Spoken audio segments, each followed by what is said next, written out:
Bienvenidos todos y todas al episodio número 3 del Bar de Roberto. Hoy tengo conmigo a una ingeniera de teleco, desarrolladora de software, cofundadora de una empresa y madre. Además de las personas que yo conozco, es una de las que más sabe sobre neurodivergencia, superdotación y altas capacidades. Así que en el podcast de hoy vamos a hablar un poquito de ciencia. Dicho esto, un fuerte aplauso para Paola García. Hola Roberto, ¿qué tal? Muchas gracias. Encantada de Muy estar bien, por muy aquí bien. contigo. ¿Tú qué tal? ¿Tú qué tal estás? Muy bien, muy bien. Aquí Bien. en una tarde de verano de mucho calor por España. Ya te digo. Sí, sí, totalmente, totalmente. Vale, pues como he dicho, hoy en el podcast de hoy vamos a hablar bastante de ciencia, pero primero quiero conocerte a ti y vamos a empezar por el principio, como siempre. ¿Cómo era la Paola de chiquita? Pues fíjate que me lo he preguntado hace poco, porque luego vamos a hablar de neurodivergencia y, y es curioso, porque yo me recuerdo como muy tranquila, pero si lo pienso realmente sí que había como mucha intensidad en mí. Yo creo que estaba como conteniendo ahí porque sabía que era diferente, pero no sabía por qué. Entonces, lo que hice fue, donde encontré validación, que fue en sacar buenas notas en el cole, todo eso, pues como que ahí puse el foco, ¿no? Que pasa muchas veces, al final queremos validación y sentimiento de pertenencia y lo buscamos donde nos lo dan. Pero fíjate que pasados los años, cuando te conoces más porque eres así, que luego hablamos un poquito más, vuelves ahí, ¿no? ¿Cómo hubiera sido si no hubiera tenido que hacer eso como para sentir que pertenecía?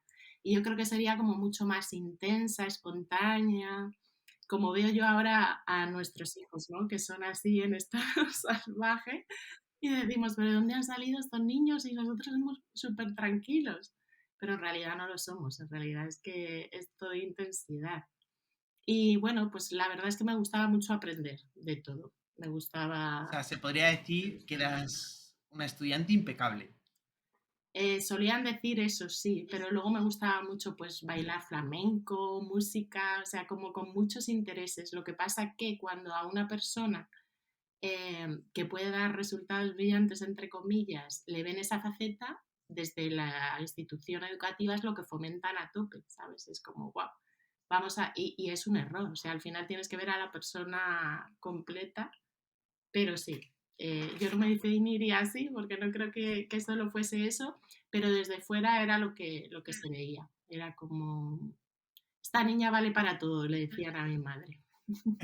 Mi madre contestaba, ahora Bueno, desordenada en casa un rato, y eso así, tal cual. la niña que todo padre quiere, literal. Bueno, ahí hay muchos matices, porque ya te digo que no es algo ideal que yo perseguiría. O sea, yo no quiero que mis hijos sean esa ideal de niña buena, ¿sabes? Porque luego pasa factura. Al final complaces tanto a todo el mundo que te olvidas de quién eres. Y eso yo lo estoy revirtiendo total. Y ya te digo que prefiero niños que de cara a la galería no sean tan perfectos, pero que sean auténticos, ¿sabes? Ya lo entenderás Sí, al algún día. final te concentras un poco más en contentar al resto que no piensan ni en ti mismo, ¿no?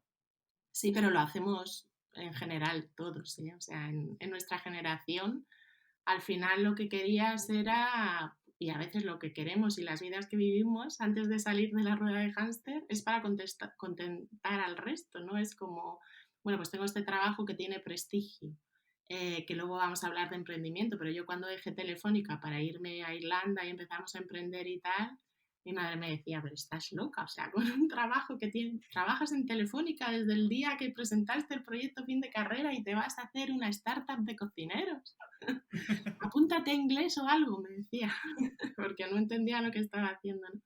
Pero volviendo a tu pregunta, es algo que hacemos casi siempre y que hasta que no despiertas un poco de ahí vas en modo automático y a veces pasa factura, ¿no? Hablamos luego, si quieres, un poquito más en el sector tech, que hay mucha ansiedad, depresión y bueno, viene un poco de la presión de mantenerte siempre actualizado, querer estar siempre como ahí a la última y también un poco de esto, ¿no? De necesito un trabajo que me dé un poco, no un poco, que me dé prestigio, que van a pensar si me tengo que tomar un año sabático para cuidarme.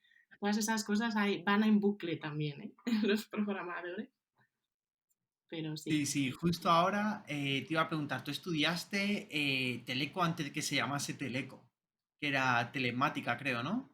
Es que Teleco tiene una especialidad que se llama telemática, porque yo empecé en la ingeniería técnica, entonces era grado de ingeniería técnica, bueno, no era grado, era ingeniería técnica de telecomunicaciones, especialidad telemática. Y justo cambiaban a grados el año que yo acabé, entonces nos dieron como un curso puente y al final es grado de ingeniería telemática. Pero yo empecé en aeronáutica, estudiando ingeniería aeronáutica. ¡Wow! Sí, desde pequeñita, mira, eso sí me acuerdo. Yo veía en los aviones volar y yo decía, el resto de gente no se está enterando de nada, de la maravilla que es que ese aparato pueda estar ahí llevando a 200 personas. ¿Qué tecnología hará que no se caiga? Y eso se me quedó ahí y dije, quiero entrar en aeronáutica a estudiar esto. Luego pasó que, claro, dentro de mi neurotipo, ¿no? También hay una alta sensibilidad y yo entré pues en la única escuela, que era la Politécnica en Madrid, que daba ingeniería aeronáutica en toda España. Entonces el ambiente era súper competitivo, pero no en positivo. Recuerdo al rector que nos dijo en el acto de bienvenida, nos dijo, mirad al que tenéis aislado porque el año que viene uno de los dos no va a estar aquí, porque se jactaban de que echaban a la mitad de los estudiantes en el primer ¡Ostras! año. Y yo ¡Qué competitivo! estuve 2 años y pasó, o sea, yo Vale. fui uno de esos de la mitad, pero claramente es que somos más que un perfil cognitivo. Es que ahí Tiene que había ser situaciones a también. nivel emocional, ¿no? Que te pasan cosas en la familia o que tienes que lidiar con ellas y bueno, empatía cero con esas situaciones. Todavía se sigue dejando a un lado, ¿no? Parece que tienes que recuperarte de, yo qué sé, en ese caso fue un cáncer de mi padre, que fue ahí como muy crítico, ahora está bien, pero fue súper crítico en una edad crítica también. Y recuerdo ir a comunicárselo al rector, luego mi abuela tuvo un accidente, murió así como también muy de shock y recuerdo que me dijo el rector, bueno, abuelos se nos mueren a todos, algo así, era como, ¿no? Yo era como diciendo, oye, tenía esta circunstancia, a lo mejor tenemos una extraordinaria, algo, y me soltó eso y dije, yo no quiero estar aquí, ¿sabes? Echarme cuanto antes. Y es bueno que lo hablemos porque a veces eso, decías, la niña perfecta, ¿no? La persona que todo el mundo querría tener. Y eso lo publiqué hace poquito en un post de LinkedIn. El perfil de alta capacidad normalmente viene asociado con esa profundidad emocional también. Entonces, si te pasa algo en tu vida, no ves como, no ves posible no integrarlo antes de seguir. Porque yo recuerdo que había familias que me decían, pero estudia. Y yo decía, a ver, ¿cómo voy a estudiar? Y es que, ¿sabes? Unas circunstancias. Y entonces eso muchas veces la gente no lo entiende. Y de hecho el 80-90% de la gente de alta capacidad tiene fracaso escolar y no están en los puestos super top de las empresas y tiene que ver con esto, que somos muy conscientes de que somos pues un complejo humano que no es solo lo cognitivo. Así que es bueno hablar de estas cosas para, bueno, pues si alguien lo está pasando, pues mira, si tú no puedes seguir, lo mismo es que eres neurodivergente y juntándote ahí con tu red de neurodivergentes, pues lo mismo encuentras respuestas. Porque es verdad que a veces sabes que surge como mucha culpa. ¿Y por qué no puedo seguir como los demás? Pues mira, porque no es sano. O sea, realmente no es sano disociar de una emoción y seguir como si nada. Pero en realidad en los trabajos y en las instituciones educativas, universidad, instituto, nos lo piden constantemente. Tú tienes que rendir a un ritmo ahí, ¿no? Y da igual lo que te esté pasando. Y yo estoy como muy desligada de eso porque, bueno, por genética sé que soy súper buena aguantando picos de estrés, pero el estrés continuado, ahí no se puede tener sprints todos los días, ¿sabes? Es súper curioso verlo en una muestra de saliva que se puede sacar desde que eres bebé y luego cómo se manifiesta en tu vida. Por ejemplo, con lo del estrés, pero con muchas más cosas. No, claro, además es que justo más adelante vamos a hablar de esa faceta de neurodiversidad y ser un neurodivergente y todo eso. Pero antes de esto, sí que me interesa mucho también saber eh, tú ya tenías como desde pequeña ese interés por saber, oye, cómo funcionan las cosas, por qué ocurre esto y todo eso. Por eso entiendo que, claro, las ingenierías te llamarían la atención. Pero, ¿cómo pasa una persona que quiere literalmente crear aviones a convertirse en desarrolladora de software? Pues mira, lo curioso es que también parte de esto también va en la genética, porque, bueno, hice un posgrado de genómica hace un par de años y le saqué la genética a toda la familia. Y ahí, bueno, hay distintas empresas. En una que le hice a mi padre súper completa, sale el reconocimiento de patrones y sistematización al 96%. O sea, es una capacidad genética el reconocer patrones, los algoritmos, como que nos llevamos bien con las cosas lógicas.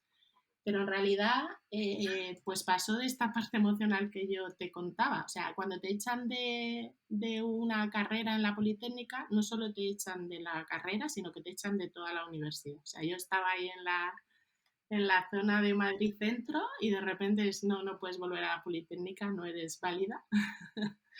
Y entonces Vaya. yo con la tecnología había estado siempre, siempre en contacto, aparte de esta curiosidad, porque mi hermano y mi padre estaban siempre inventando. O sea, mi padre me usaba, lo he contado alguna vez, de beta tester del PON, porque él fue profesor de FP, de programación, y entonces les hacía a los alumnos el PON para que programaran en C y tal, y a mí me decía, tenía 5 años yo, ¿va rápido o va lento el juego? Y a mí me parecía magia. O sea, a mi padre yo le decía que quería que fuese más lento, más rápido, y tecleaba algo en un ordenador y eso sucedía. Eso también me marcó, se me quedó ahí, ¿no? Puedes hacer magia, pero claro, pues ese contacto de la tecnología y el verme muy perdida de ahora qué. O sea, he estado 2 años estudiando ingeniería aeronáutica y te ponen como esa etiqueta de por aquí no puedes seguir. Y entonces recuerdo buscar universidades, que al final estudié en Leganés, en la Carlos III, coger panfletos de ingenierías, porque sí que recuerdo que mi madre, como yo lo estaba pasando mal, me dijo, ¿y por qué no estudias, hija, para no estresarte tanto? Algo normal, más normal para chicas como ADE o algo así. Yo me enfadé, imagínate. Me enfadé tanto porque eso sabía que no me gustaba. A mí no me gustaba esa parte, aunque luego he creado empresas y tal. Y ahí mi padre fue el que dijo, mira, Paula, tú vales para matemáticas, para ingeniería, tú puedes ser lo que quieras ser. Y la verdad es que lo cuento también a menudo porque es importante. Quizás si en ese momento de vulnerabilidad no me hubieran dicho eso, pues yo qué sé, dónde hubiese acabado. Entonces recuerdo que con esa energía de saber que yo podía y que tenía talento en la tecnología, fui a la Carlos III y cogí panfletos de ingeniería. Y estaba la técnica de sistemas. Me cogí la técnica, yo creo, porque dije, si no he podido con una superior de entrada, que era aeronáutica, ¿no? Que era la top y tal, porque yo venía de matrícula de honor en bachiller, y eso es otro tema. Gestionar un fracaso bien cuando nunca has tenido un fracaso, sobre todo en la parte cognitiva, es un tema, ¿eh? Y entonces yo creo que cogí la técnica en plan, bueno, a ver si por aquí va bien. Y estaba la de sistemas, el grado de ingeniería de sistemas y el de telemática. Y recuerdo que como en esa parte tenía de referente a mi padre, a mi hermano y tal, yo le llevé a mi padre las dos panfletos de la universidad, porque eran temarios parecidos cuando no sabes bien, ¿no? A qué te vas a enfrentar en la carrera. Y recuerdo que mi padre me dijo, telemática creo que es más completa porque combina programación con parte de teleco, de redes, de antenas, todas esas cosas. Y así decidí, y hacer ingeniería telemática. Curioso la vida cómo va. Y luego me encantó, o sea, la parte de programación, supongo que por la genética se me daba bien. Mi hermano también tiene esa genética y me gustaba. Y por ahí empecé y dije, wow, pues me gustaba más la parte de programar que la parte de redes de la carrera. O sea, que se podría decir que tu padre sí que era un tecnólogo, ¿no? O sea, tu padre sí que estaba más orientado al mundo de la tecnología y trabajaba con tecnología. Sí, sí, mi padre enseñaba programación porque él empezó a estudiar maestría industrial, en realidad, tampoco empezó Wow. Telefe. Pero cuando estaba estudiando, pues en el centro donde daba las clases quedó una vacante para sustituir a un profesor y antes se ve que era más fácil. Era un instituto público, pero pidieron como voluntarios entre los alumnos y empezó a dar clase porque mi abuela ya daba clase. Estuvo dando clase hasta los 70 y pico años allí, que vivía sola en Galicia. y siempre mi padre le ayudaba a los veranos, ¿no? O sea, que tenía experiencia en transmitir conocimiento a otros. Y empezó a dar clase y después preguntaron a los alumnos, fíjate cómo se hacía antes, si estaban contentos con el profesor y toda la vida ya se quedó allí dando clase. Y bueno, daba clase de programación, también daba clase de electrónica, tenía como varias asignaturas. Y la verdad es que sí, luego en casa, o sea, era algo como un interés profundo suyo, porque en casa yo le recuerdo, ya te digo, que tenía 5 años, siempre en un ordenador que tenía en el salón. Era en el salón de la casa, que era el espacio más grande, y ahí estaba siempre con su ordenador. Después mi hermano, que tiene 5 años más, que luego acabó haciendo, mi hermano hizo algunos ciclos y acabó haciendo la misma ingeniería telemática. eh, pues tenía 5 años más y para estudiar en el colegio, instituto, pues inventaba cosas. O sea, recuerdo una aspiradora llena de tubos y era como el cuerpo humano y el círculo de la aspiradora era el corazón. Y entonces ahí lo pasó fatal Wow. en el colegio porque esas cosas tan divergentes nunca las entendieron, ¿no? Y, pero sí, o sea, yo siempre vi eso como muy natural. La que siempre decía, no sé de qué habláis, era mi madre. La mujer la teníamos en casa y decía, no entiendo de lo que habláis. Madre mía. Eso me lo recuerda alguna vez, pero sí, sí, sí. O sea, siempre lo viví. Mi padre ha sido siempre tecnólogo, pero no porque trabajar hablando esto, ¿no? De pasiones o de prestigio. Porque fíjate que siempre le decían que con la capacidad que tenía mi padre, que también nunca se hizo un screen ni nada, pero es una persona muy inteligente, que por qué solo se quedaba siendo profesor de instituto, ¿no? Si su hermano, por ejemplo, era doctor en historia, eh, y es muy claro, o sea, a mi padre le gustaba mucho la tecnología y le gustaba transmitir lo que sabía. Y fue pues súper feliz ahí en su carrera profesional. Y eso Qué es muy guay. bonito. O sea, es interesante quedarnos con eso, ¿no? No es solo a dónde quieren los demás que llegues, sino a dónde quieres estar tú. Yo creo que es una de las cosas más bonitas que tiene el ser humano es sentirse orgulloso de lo que ha hecho. Ujú. Y creo que ser profesor es una profesión que incita mucho eso. Porque luego ves en lo que se han convertido las personas, no el 100% evidentemente, pero ves en qué se han convertido la mayoría de las personas y yo creo que instintivamente te sientes orgulloso. Dices, es Y que también, si te das cuenta, logísticamente, o sea, me voy siempre a la neurodivergencia, pero es que como tú me has preguntado cómo eras de niña, yo llevo como 2 años, o un año y pico, preguntándome esto, ¿no? Y al final descubres estadísticas y cosas, que ahora ChatGPT me ayuda un montón. Pero al final, más del 50% de las personas superdotadas o de alta capacidad neurodivergentes trabajan por cuenta propia, como autónomos. Porque al final no es que sea complicado estar en un equipo porque no piensan a la misma velocidad ni nada de eso. Es como el rechazo. Sí que es verdad que el perfil este neurodivergente genera en la gente rechazo muchas veces porque se ven como amenazados por lo que sea, por tu forma de comunicar, si vas más rápido, si vas más lento. Y entonces, yo es que estoy estudiando el máster de profesorado, también di formación en la UTAD hace pues 5 años o así, de FP, y mi padre me decía, Paola, ¿por qué no echas esto también? Porque es una profesión, aparte de esa parte de transmitir, donde tú te gestionas el cómo quieres enseñar. Eh, o sea, puedes trabajar en equipo, pero tienes como la libertad de gestionar cómo vas a enseñar las clases dentro del currículum, ¿no? Y aparte luego es súper dinámico, porque también en el perfil este de alta capacidad y luego si hay alguna doble excepcionalidad de TDAH, que en mi familia materna sale ahí, tengo pendiente mirar si yo lo tengo, necesitas esa dopamina del cambio también, que es algo que yo he hecho mucho en mi carrera profesional.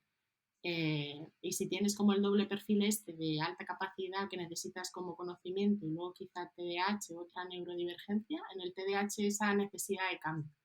Y claro, pues los alumnos van cambiando todos los años, o sea, siempre conoces gente nueva que te va aportando a ti, no solo tú enseñas, sino yo en mi experiencia que tuve, que además me llevaba a los alumnos pues al Open Expo, al Google Campus, tuve esa oportunidad porque era un centro privado y los alumnos eran mayores de edad, entonces podíamos hacerlo sin pedir permiso. Y solo eso, yo creo, bueno, me lo han dicho bastante, les marcó muchísimo. Y algunos eran de FP, pero yo pregunté el primer día por qué estaban allí y muchos habían estado en la universidad y ya la generación que viene, que yo siempre digo que vienen mejor, no peor, detectaba que la universidad para algunos no era lo que necesitaban y todos somos distintos. Habrá gente que haga una carrera universitaria Sí. perfecta, pero hay mucha gente que dice, yo por qué voy a estar 5 años aquí si no me están enseñando lo que yo quiero saber. Y muchos habían llegado ahí con ese espíritu y el encontrarse a alguien que estaba en el mundo profesional, además de ser docente, y les enseñaba ese mundo, algunos luego han emprendido en Google Campus, pues fíjate qué pequeño detalle y puedes cambiar pues la perspectiva de alguien, porque es que el sistema educativo está como muy encorsetado, de eso ya hablaremos si quieres otro día.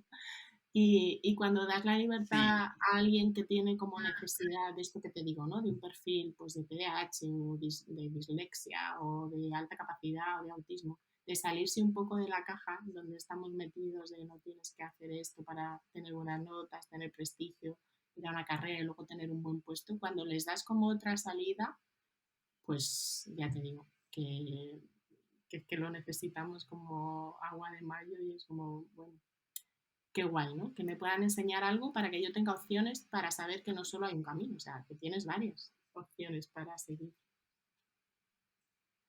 claro, lo bueno además de la educación en España es eso, que tienes como todo relativamente barato para ir por el camino que tú quieras. Es verdad que la universidad no es del todo barata, pero bueno, no es tan barata como en otros países. Nos queda ese Claro, no consuelo es tan al cara, ¿no? No tienes que final. pagar 30.000 euros y cierto. O sea, es verdad que en Estados Unidos les preparan desde bien chiquititos, ¿no? Para hacer la carta esta de recomendación que tienen que entrar en las universidades Sí, y den créditos para ir ahí, como que les marcan mucho el camino y quizá luego, fíjate, cuando yo emprendía decían que en Estados Unidos no había miedo al fracaso, que te invierten en una startup antes si has fracasado en una anterior que si no. Pero viéndolo ahora desde el punto de vista del sistema educativo, sí que les debe pesar mucho más el fracaso. Ya me pesó a mí con lo de aeronáutica. Imagínate si hubiese invertido mi familia 20.000 o 30.000 euros y llevarse desde pequeñita en ese hilo. Y creo que no les beneficia, la verdad. Pero bueno, todo tiene sus ventajas y sus inconvenientes. Es verdad sí, que lo claro, que en te esta digo en vida, España, pues puedes probar. Pero lo que pasa es que aquí pesa más la cultura, ¿no? Lo que te dice la familia, eso pesa mucho. sí, sí. Y también aquí, por desgracia, tenemos muy sentenciado el fracaso. Tú en España, si fracasas una vez, ya estás un poquito tocado, por así decir. No estás a lo mejor hundido, pero sí ya es como, uy, cuidado, porque has fracasado ya una vez y a ver si me vas a arrastrar a mí también, como aquel que dice. Exacto. Entonces Igual sí que si hay ese cambias miedo. de trabajo, ¿sabes? Cada año, cada 2 años, es como, sobre todo si no sigues como la senda de ir cada vez a una corporate más grande o más prestigiosa. Si es por eso, que también hace mucho en Estados Unidos, cambiarse de Facebook a Google, de Google a IBM, así, bien, pero si te cambias a una startup pequeña para probar por calidad de vida o tal, eso ya es fracasado del todo para ellos. Y es todo lo contrario. Pero bueno, Justo. Y está ahora claro hablando que... de startups, dime, dime. No, te iba a decir que está claro, hablando de salir de la rueda de hámster, que no es fácil y es por todos estos motivos que estamos hablando. Pero vamos, que es Justo, posible. justo, justo. Y Bien. ahora te iba a preguntar, ¿cómo fue tu primera experiencia laboral? Pues mira, como te decía, yo trabajaba estando en la universidad, en este curso que te digo de hacer como un año más de curso puente al grado, trabajaba en la cátedra de Telefónica de la Universidad Carlos III. Tenían una cátedra con Telefónica y allí estábamos programando para tarjetas SIM. Smart Hardware Server se llamaba, servidores web en las tarjetas SIM. Y era un Java especial que había para Java ME, para versión móvil. Y bueno, fue interesante porque al final nos presentamos a un concurso de Gemalto, que es una empresa relacionada con tarjetas SIM, todo esto. Eh, y ganamos y fuimos a París, el compañero y yo allí a presentar. Bueno, el caso es que el día que presentaba yo el proyecto fin de carrera, como ya había trabajado, bueno, no es como ya había trabajado ahí, me llegó como por dos lados. Por una parte, sí que Telefónica les decía, bueno, si, entre comillas, detectáis talento, una vez acaben la universidad nos lo podéis traer aquí.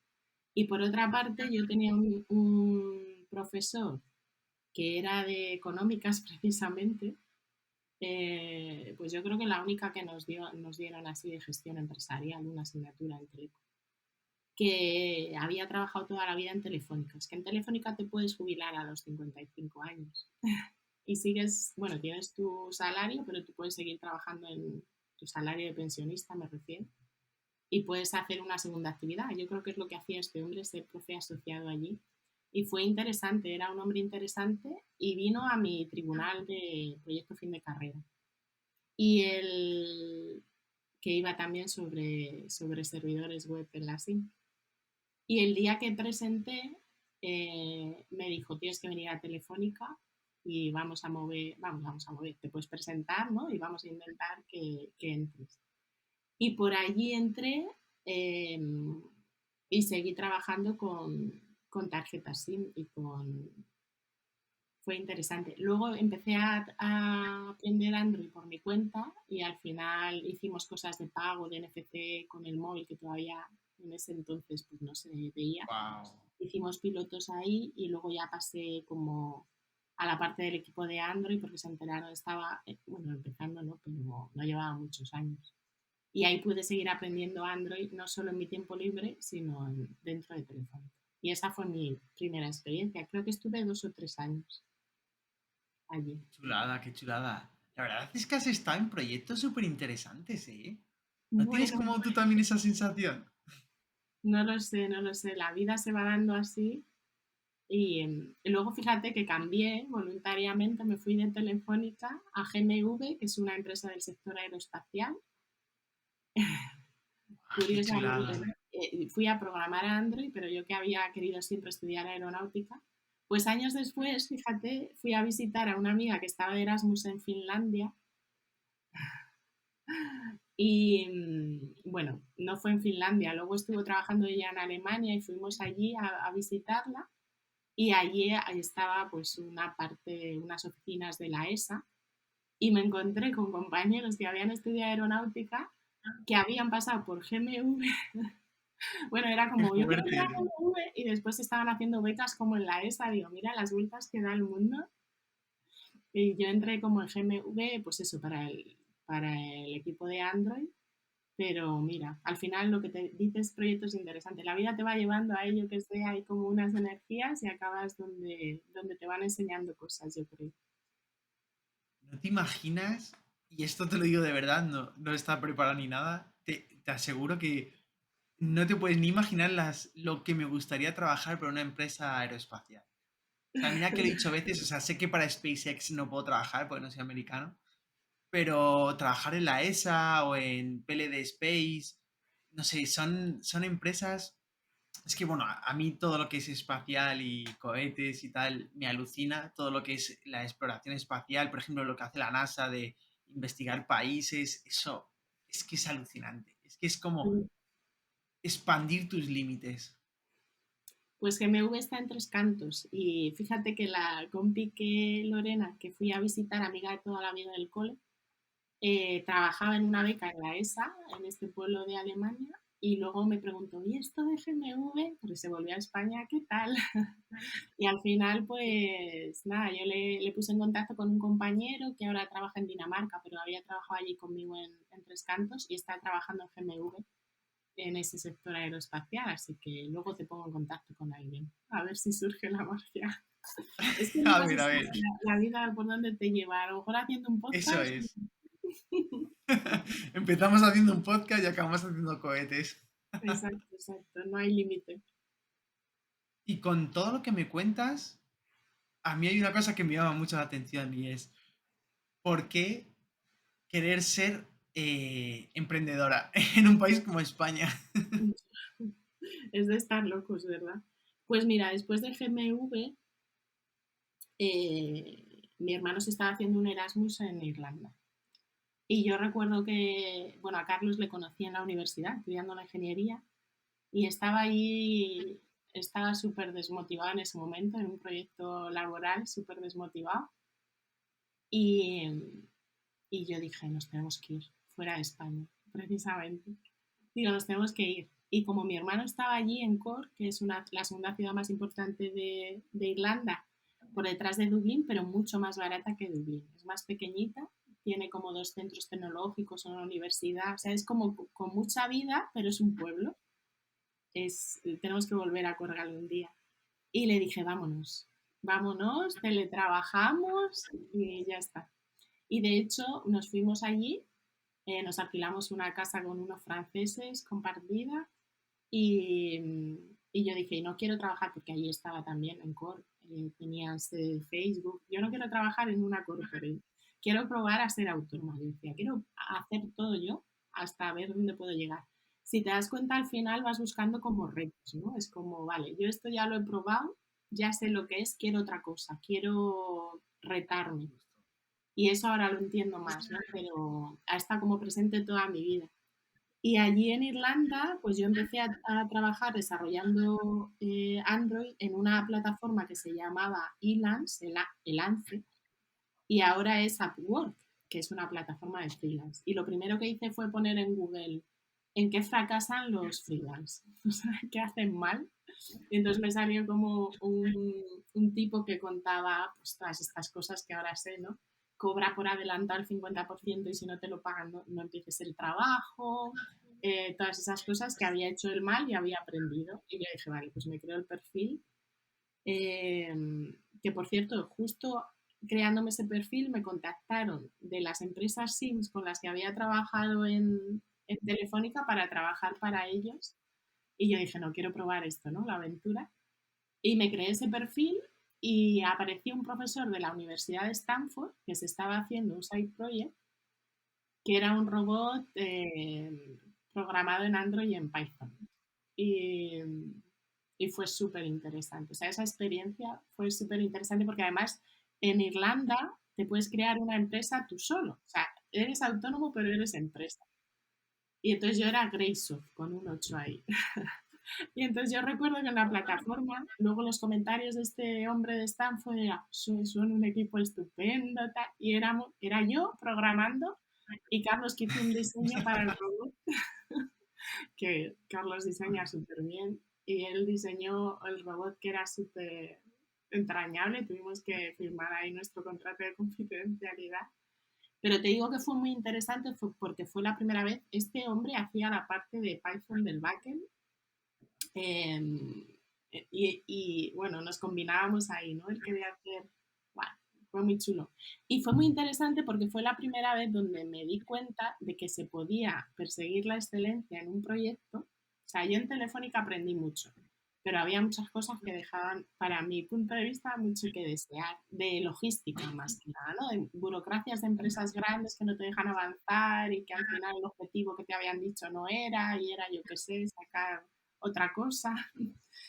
Eh, y este proyecto, como era muy pequeñito y además era un proyecto personal de este hombre, pues fue brutal porque fue un trabajo como muy en equipo persiguiendo la excelencia, pero sabiendo que la otra persona que trabajaba y que me pagaba sabía, podía aprender de ella, te pagaban por adelantado. Luego le pasó igual a Carlos, que trabajó con una persona de Reino Unido y otra de Finlandia. Allí en el Upwork la plataforma, te pagaban las pruebas de código. Te hacían una prueba de código, te la pagaban. O sea, era como que varias personas se postulaban para un puesto y te pagaban eso.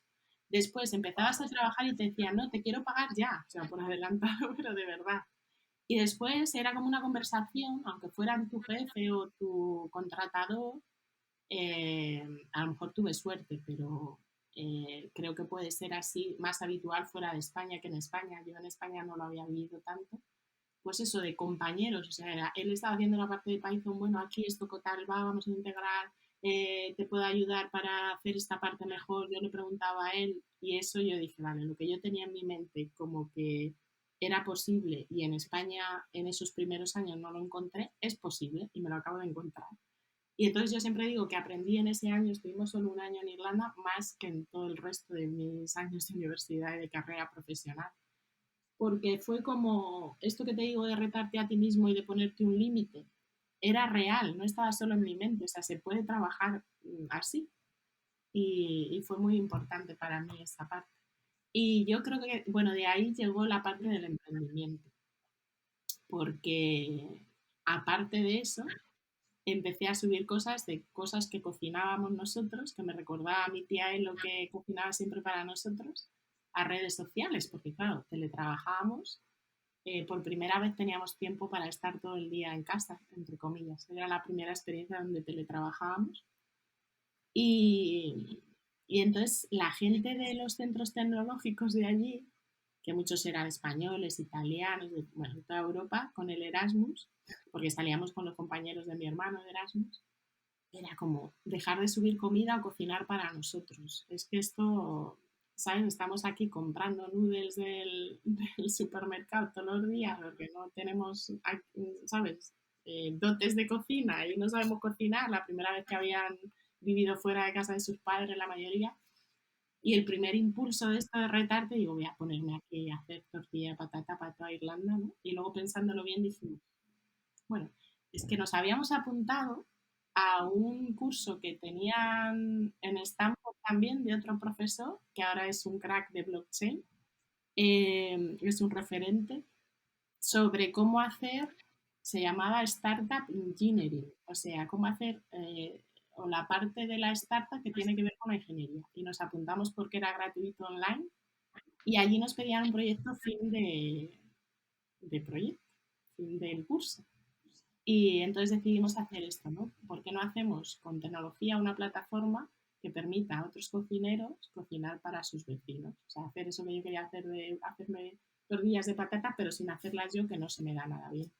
Y, y entonces recuerdo que este hombre, Balaji se llama, si lo buscáis en Twitter, Balaji Blockchain, os va a petar, que curiosamente él estaba haciendo una startup, aparte de ser profesor, debe ser que allí hacen startups ahí bastante a menudo, que tienen más fácil la financiación, de genética, que es donde he acabado yo. O sea, todo, ahora que lo pienso, pues Madre este mía. hombre nos dijo, sí, nos dijo, tenéis que hacer una lista, o sea, os voy a hacer una web y vais a estar todos los proyectos que os habéis apuntado, no sé si eran 200 o tal, y la gente os tiene que votar la idea con bitcoins. De aquella valía el bitcoin 10 euros, 10 euros o así, en 2012 era.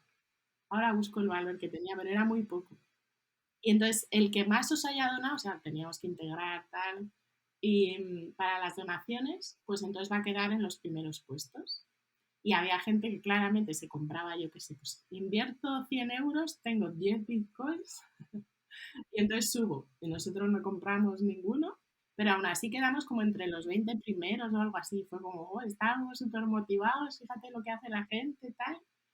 Y siempre decimos, si hubiéramos comprado, ¿no? Hubiéramos invertido ahí 100 eurillos, tendríamos 10 Si bitcoins. hubierais invertido, ¿dónde estabais ahora, Paola? ¿Dónde estabais?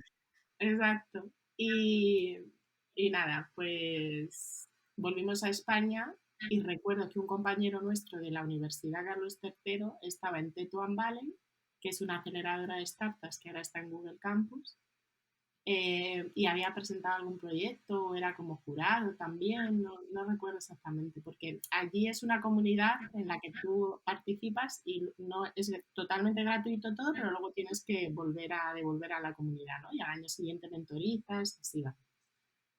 Y nada, pues entramos en Tetuán Valley, que entonces tenían un edificio en Tetuán, en el barrio de Tetuán, no era Google, no existía el Google Campus aún. Y fue brutal porque tenías que hacer todo el pitch en inglés, era como todo súper... Y a lo mejor si nunca hubiésemos ido a Irlanda no nos hubiéramos atrevido. De hecho, recuerdo que el día que tuvimos que presentar allí en el Impact Hub se hacía, o sea, se nos salía el corazón. A Carlos y a mí era como... Y eso que llevábamos un año en Irlanda, pero bueno, habíamos hablado con estas personas que trabajábamos y era mucho escrito, no era todo tan hablado y con la gente del supermercado, pero no trabajamos en una oficina todos los días. Y decíamos, van a pensar la gente que tenemos súper nivelazo de inglés y íbamos súper nerviosos. Pero fue muy interesante, ¿no? Como al final pues te va brindando la vida oportunidades. De hecho, allí, ahora que me acuerdo, la primera semana que estuvimos en Cork, había una aceleradora de empresas allí y te daban 40.000 euros el primer año que entrabas. Me acuerdo perfectamente. Y yo le dije a Carlos, tenemos que ir aquí. Ahí no teníamos la idea de Chefly ni nada. Y entonces yo le había programado en Android a Carlos una aplicación que, bueno, no está subida porque no lo he renovado. El otro día miré ya no está, pero sí que se ve el nombre y todo eso. Y era una aplicación para que se pudiera ver en el móvil su cómic. Y se pasaba con el flip y tal, como si fuera un cómic real, porque él hizo, bueno, se autoeditó unos cómics de la serie de Perdidos.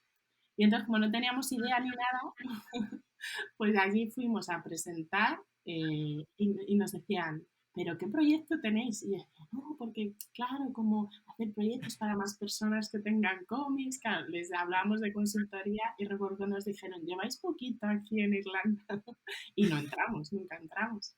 Pero fíjate las cosas que luego a la vuelta a España sí que entramos y empezó como nuestra carrera de emprendimiento con el proyecto fin de curso este de la Universidad de Stanford de ingeniería para startups. Impresionante. O sea, has tenido una carrera profesional completísima. Es alucinante, de verdad, es alucinante. O sea, yo creo que podéis haber tenido de los mejores trabajos de todas las personas que han venido por ahora al podcast, ya te lo digo. Bueno, fíjate, la verdad es que cuando, te lo digo por cómo lo perciben desde fuera, cuando me hice el screen de alta capacidad, que me lo recomendaron para entender mejor a mi hija en una asociación, pues se lo dije a mi madre, digo, mamá, ¿vosotros nunca habíais pensado que yo podía ser superdotada o así? Y mi madre me dijo, ¿superdotada? ¿Una niña superdotada en un colegio de barrio?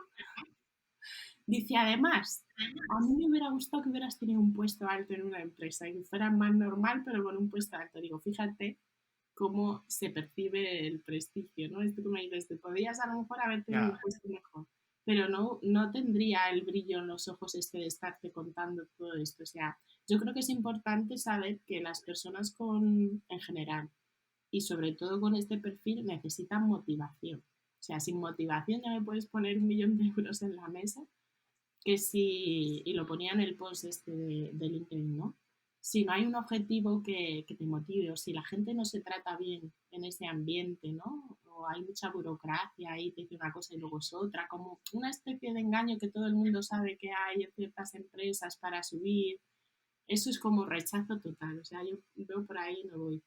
Y, y la verdad es que luego viéndolo, te quitas un poco desde esta perspectiva, esta sensación como de culpa, ¿no? De por qué no tendré yo un puesto buenísimo en una empresa si es que en realidad no lo quieres. En realidad el 90% de la gente con tu perfil no hace eso. Ojalá algún día vayamos creando de verdad empresas y redes, que es lo que estoy haciendo yo, red de personas neurodivergentes, que con esta perspectiva sí que puedan hacer crecer a la gente como en paralelo al sistema tradicional. Pero ese es otro tema, Roberto. yo creo que ahora ha llegado el momento y, como he dicho antes, eres de las personas que yo conozco que más sabe sobre neurodivergencia. Entonces, necesito, y te lo pido por favor, que nos expliques qué es. Pues mira, di una charla en los grupos de desarrolladores de Google en Menorca, en las STEM Talks, en enero. Y expliqué qué es la neurodivergencia. Y puse un pantallazo que ponía by Chat GPT. La neurodivergencia, lo que te dice la inteligencia artificial, que tiene toda la información de la humanidad, todavía hasta 2021, es una variabilidad natural del cableado neuronal, o sea, del neurodesarrollo y del sistema nervioso. O sea, igual que los humanos, unos somos rubios, morenos, ojos azules, verdes, y eso tú lo ves, tú sabes que yo soy Sí, diferente a una persona en Australia o tal, pues también tenemos el sistema nervioso y el cerebro cableado diferente, como sistemas operativos diferentes. Y es muy importante saber que no hay uno mejor que otro. Por ejemplo, la dislexia, que también lo explicaba allí, siempre se ha visto o se le llama una dificultad de lectoescritura, que es lo que ven en el sistema educativo. Yo te pido que me leas rápido y bien y de repente yo veo que tú no me lees como el resto. Pues tienes una dificultad. Pero ahora, hace 3 años o 4, en la Universidad de Cambridge lo plantean, que se han dado cuenta de que es una extracapacidad, supercapacidad, un don visoespacial.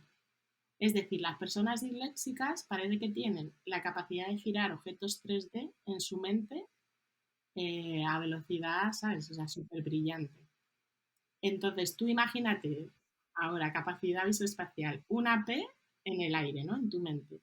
Si tú la giras en 3D, te sale una B, una Q, una B, ¿no? O sea, B, Q, P y estas 4 opciones. Entonces, depende de la extra capacidad que tengas con la dislexia, vas a girar letras solo, sílabas. Tú imagínate eso leyendo, no solo con objetos, sino con las letras 3D.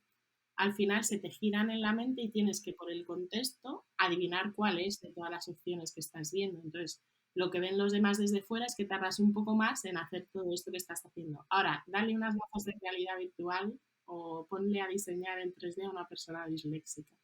Entonces, eso es súper importante porque cambia la perspectiva de todo. Y es muy importante la pregunta de qué es la neurodivergencia, porque en el mundo médico la alta capacidad no la consideran un trastorno, pero todo el resto de neurodivergencias a día de hoy sí. Y la inteligencia artificial sabe que no lo son, no son trastornos, son variabilidades naturales del sistema nervioso y del cerebro. Entonces, según vayamos avanzando en todo esto que llaman mucha gente que ya se ha dado cuenta, igual que la inteligencia artificial, paradigma de la neurodivergencia, personas neurodivergentes que dicen, vale, yo comunico diferente, pienso diferente y siento diferente, pero no soy menos que tú. Tú me estás valorando por unas capacidades que yo no tengo, pero yo tengo otras que tú no tienes. ¿Por qué las tuyas son más válidas que las mías? Y lo llaman sistema capacitista. El sistema educativo es capacitista porque me pides leer, pero eso es una capacidad, pero yo tengo la visoespacial que el 99% de la gente de la clase no tiene, y porque es mejor la de leer que la visoespacial en el mundo que vivimos ahora. Es como, o sea, que te da la vuelta a todo. Vamos a replantear todo porque estamos yendo hacia una realidad en la que igual es igual de importante leer que la capacidad visoespacial. ¿Por qué le das más peso a una cosa que a otra? O sea, es como, wow. O sea, que la neurodivergencia, para resumir tu pregunta, es una variabilidad del ser humano. Hay seres humanos diferentes en neurodesarrollo y en forma de ser y percibir el mundo, de pensar, sentir y percibir con los sentidos, que también influye ahí. Y ahora, entonces, ¿qué englobaría la neurodiversidad? Pues hay como dos vertientes. Si preguntas a la vertiente médica, te meten todo lo que llaman ellos trastornos. O sea, trastorno del espectro autista, dificultad del TDAH, trastorno de hiperactividad y déficit de atención, síndrome de Tourette, dislexia, que lo consideran también una dificultad de aprendizaje. O sea, todas las cosas que son diferentes y como eres diferente a la norma, es una patología, entre comillas, o es un trastorno o dificultad. Pero si tú te das cuenta, así se consideraba ser zurdo, como me dijo un neurodivergente de la comunidad del sector tech hace unos años. Cuando eran zurdos les ataban la mano, porque es que eras patológico y tenías que escribir como todo el mundo, si no estaba mal. Y no es, o sea, eso se ha visto que muchos quedaban tartamudos porque es una cosa cerebral, es una variabilidad natural también. Pues exactamente igual con esto. Entonces, ahora en el paradigma de la neurodiversidad, yo siempre hablo de espectro de neurodivergencia, porque al final muchas características de unas y otras se solapan. Lo que te decía yo del TDAH de mi familia materna, la alta capacidad, y ahí sí que meto, o se mete en la comunidad neurodivergente alta capacidad también como una neurodivergencia, porque está claro que el cableado de una persona de alta capacidad o superdotación no es igual que el del resto y percibe con los sentidos diferente y siente diferente. Autismo, que le llaman en la comunidad condición autista, ¿no? Trastorno del espectro autista. Para el TDAH también están dando otros términos. Estoy intentando recordar porque hay como 4 o 5 propuestas a día de hoy para que se cambie el término por el de trastorno. No sé si es condición de atención em, selectiva, o sea, no es que no puedas atender, es que hay como variabilidad en la capacidad de atender. Puedes pasar de hiperfoco en algo, de lo que no puedes salir porque capta tu atención totalmente, a en la vida, o sea, las otras cosas que no, para las que no encuentras la dopamina necesaria, no atender para nada y tener la casa hecha un desastre, por ejemplo, que se ven muchos adultos. La dislexia también, que es otra neurodivergencia, y pues todas las condiciones, hay muchas que en esa rueda meten también la depresión, porque también cambia el cableado cuando estás deprimido, que cambia el nivel, la capacidad cognitiva, de atención, de sentir con los sentidos, el trastorno bipolar, o sea, hay muchas maneras de entender este espectro de neurodivergencia. Sí, son como muchas cosas, ¿no? Yo creo. Es que Es un además se está definiendo poco... Uf, ahora, ¿y sabes cómo se está definiendo? Por la gente adulta que está empezando a decir yo soy así y entenderme, ¿no? Porque hasta ahora se había estudiado mucho en niños, sobre todo en varones además, con un sesgo de género, con un perfil muy concreto. Por ejemplo, eh, eh, miraban al niño autista que no habla, o sea, un perfil no hablante como muy evidente para la otra persona que es diferente.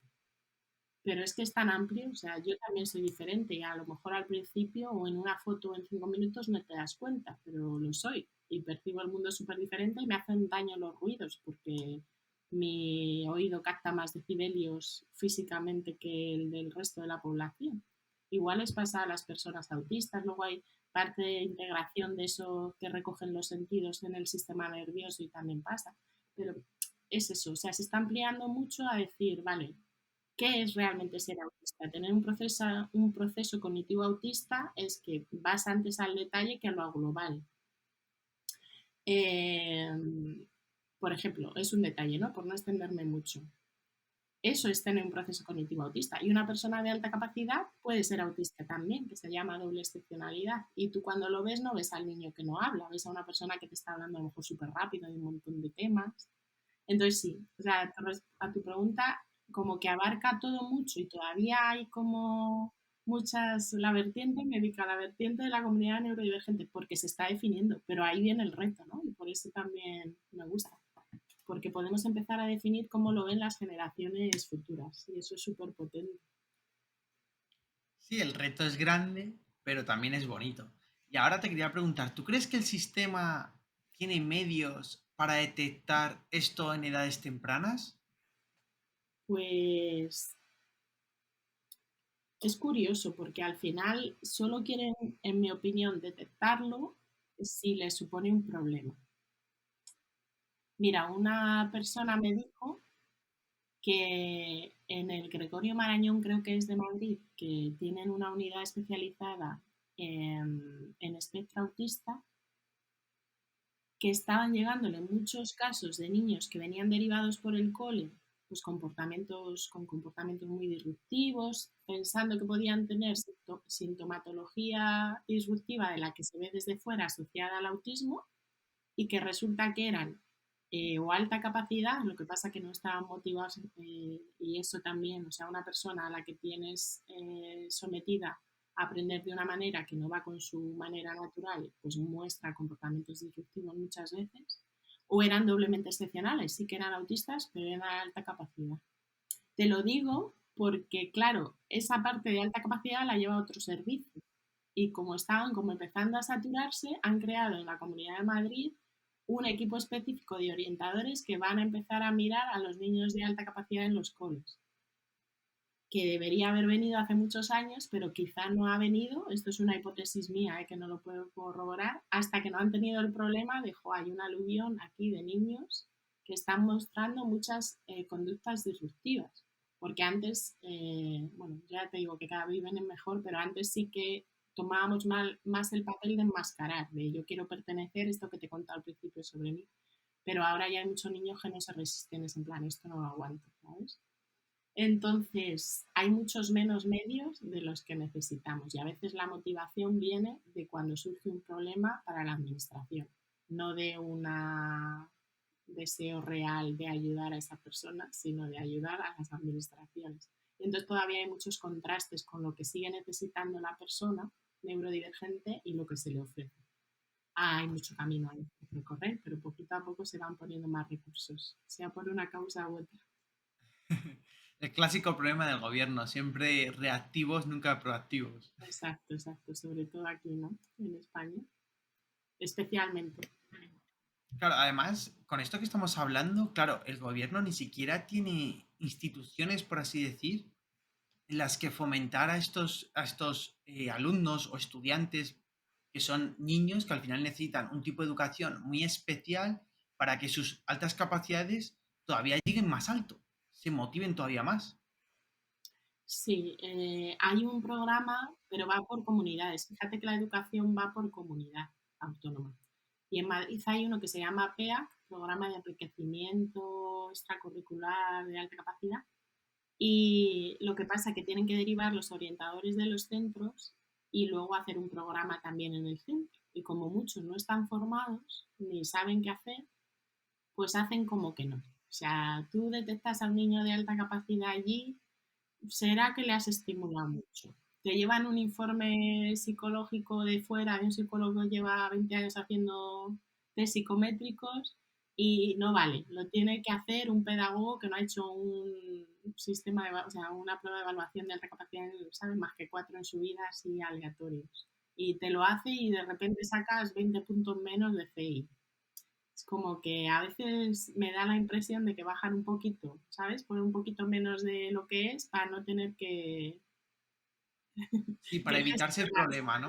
Mi primo dice, se quitan el marrón fácil, ¿sabes? Que también, como esto va en la genética, pues mi primo ahora está con su niño tal, y este caso, pues de 146 de FI, le pusieron en el colegio un 121, que además siguen viendo que es que si no llegas al 130 no es alta capacidad, pero ya se ha demostrado que sí que hay talento, o sea, tú puedes tener en un área mucha más capacidad que un superdotado y ser una persona con un talento simple de alta capacidad y tienes mucha más capacidad en lógico-matemática que yo, que soy superdotada, o en talento musical. Y está reconocido en la Comunidad de Madrid, pero esto ya te digo que no, se hace la media ahí y no pasa. Entonces sí, Claro, es que, por ejemplo, yo puedo ser superdotado en tocar un instrumento, por ejemplo, el piano, pero si tú me haces un test de matemáticas, pues a lo mejor yo no soy superdotado en matemáticas. exacto. O no Y he yo, tenido el suficiente interés. si te digo la verdad, yo creo que por eso se llama talento, que es muy interesante el perfil de personas de alta capacidad, que las engloban en el término alta capacidad, con talento simple, que es en una área, o complejo, que es en varias áreas y no en todas las de la prueba, que luego está eso, que te hacen una prueba y te hacen en 4 o 5 áreas, no te hacen en todas las de las 12 inteligencias múltiples de Gartner ni nada. O sea, que en las que te evalúan, que no seas en las 4 o 5 que te evalúan, no quiere decir que no seas mejor.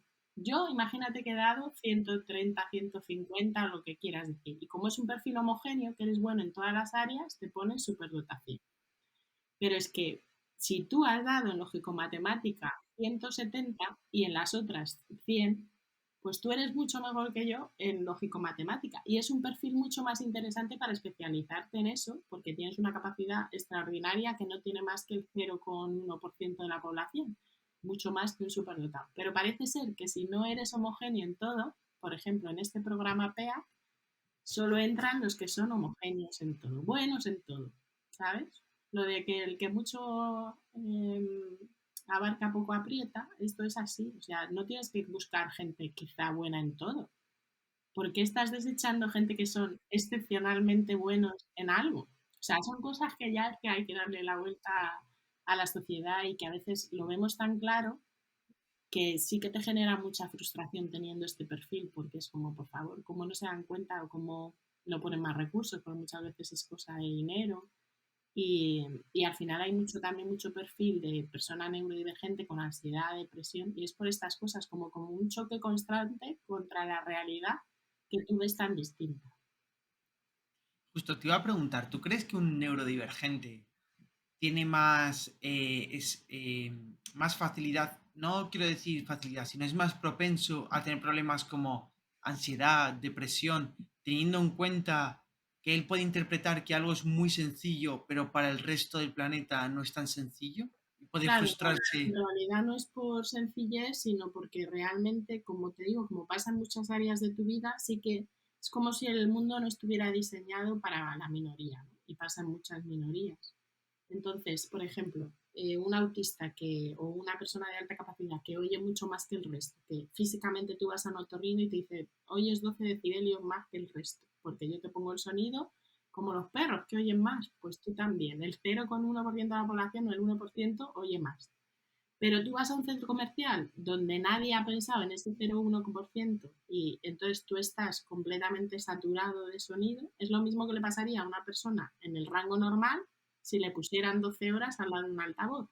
Pero a ti a lo mejor te pasa en una hora o dos de un centro comercial que lo hiperestimulan todo para que compres más. Entonces, ese detalle más miles de cosas más en el día a día te van suponiendo una carga. Y además, si nadie te ha dado esta información, no entiendes por qué te pasa. O sea, yo iba a pensar de pequeña que yo oía más decibelios que el resto en la vida. Em, y ahora hay dispositivos tecnológicos, hablando de cómo ayuda a la gente, la tecnología a la gente, que te filtran decibelios. O sea, te pones unos cascos de cancelación de ruido, ¿no? Que hablé hace poquito en Twitter de unos que yo he comprado, son de esta marca Luz. Les tengo por aquí la cajita. Y esto tiene una tecnología para que yo decida cuándo quiero ir como la gente, el resto de la gente o cuándo quiero ir en super oído. Que ahora que vamos hacia modificar genéticamente a la gente para que sea diferente, yo siempre pienso, la única ventaja que veo de esto es que por fin más gente se va a dar cuenta de que teniendo super oído el mundo es agresivo. Y aquí voy. No, por biología no tienes más tendencia a la depresión y a la ansiedad por ser neurodivergente. Pero si vives en un entorno hostil y además nadie sabe por qué tú lo percibes hostil, ni tú mismo, pues entonces sí, o sea, te empieza a generar una sensación de soy un extraterrestre, porque al resto no le pasa esto que me está pasando a mí, lo enmascaras, porque recuerdo en una asociación que me dijeron, no, no le pongas a tu hija estos cascos de cancelación de ruido, los niños se adaptan. Y yo he percibido que yo soy capaz de mover los músculos de entre los ojos y el oído interno para que me entre menos ruido, que es muy fuerte. O sea, yo cuando hay un ruido intenso, como que sin que se me note por fuera, que yo ahora me he fijado, soy capaz de cerrar el oído. Pero eso es fatal, porque ¿cuánto habré tenido que practicar para llegar a tener esa habilidad solo por supervivencia? Y eso es como entre risas una anécdota, pero esto le pasa constantemente con todo a las personas neurodivergentes. Y entonces, sin saber por qué, o sea, yo creo que todos necesitamos, hablándolo así ahora en debates que he tenido online, están en mi canal de YouTube de superdotación, incluso con profesionales que sí que están tratando en terapia a personas de alta capacidad y otras neurodivergencias por este tipo de cosas. Y el motivo es no saber por qué y un sentimiento de pertenencia humana que tenemos todos los humanos que no está cubierto. Y entonces tienes que empezar a dejar de ser tú para pertenecer al grupo. Y eso te deja una especie como de trauma. O sea, imagínate que tú para ser querido, aceptado y sentir que perteneces a tu raza humana tengas que no ser tú. Coño, ¿a qué no me va a generar trauma eso? Y entonces encima llegas a la edad adulta sin saber que eso te ha pasado porque es que ni tú sabes que eso te ha pasado y empiezas como a rebobinar y dices, ostras. Y entonces se produce como una especie de duelo cuando te dan cualquier identificación de neurodivergencia en la edad adulta, y ostras, si yo hubiera sabido esto con 5 años, como lo ha sabido mi hija, y no con 30 y pico, toda esta adaptación y esta especie de trauma por ser diferente no hubiera estado. Coño, ojalá hubiera nacido 50 años después o otros 50 años después cuando ya se haya entendido que es un espectro de neurodivergencia y haya más gente o haya modificado a la gente genéticamente y haya más que les moleste y los gobiernos hagan algo, ¿sabes? Es como súper complejo, pero bueno, es muy emocionante. Yo creo que por eso he investigado tanto sobre neurodivergencia, porque es que saber que esto existe, no me digas que no es brutal. O sea, gente con diferente capacidad ahí oculta física y Sí, positiva. o sea, es brutal, pero a la vez también es un poco triste saber que ha habido personas que están viviendo esto y que lo que decías tú, ojalá hubieran sabido hace 20 años que eran así.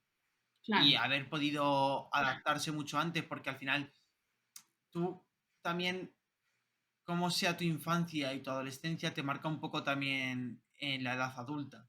Entonces, yo mm, creo que muchas personas a lo mejor se han aislado mucho más o han sufrido más bullying cuando no debería ser así, nadie debe sufrir bullying.